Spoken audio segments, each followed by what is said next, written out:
Xbox.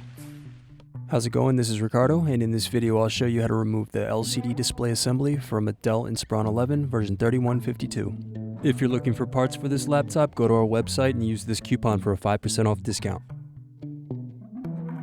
First, remove screws, then carefully pry up and unsnap bottom cover.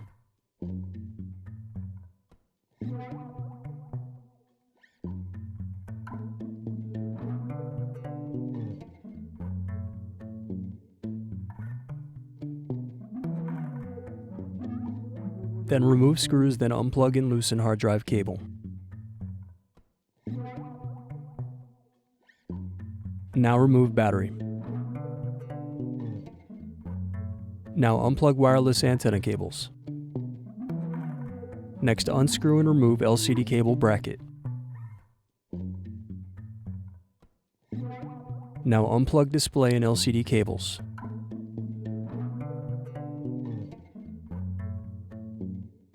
Then unscrew left and right hinges. Remove LCD display assembly. Thanks for watching. Don't forget to like and subscribe if you enjoyed this video. And if you need more, check out this playlist to watch other tutorials for your laptop.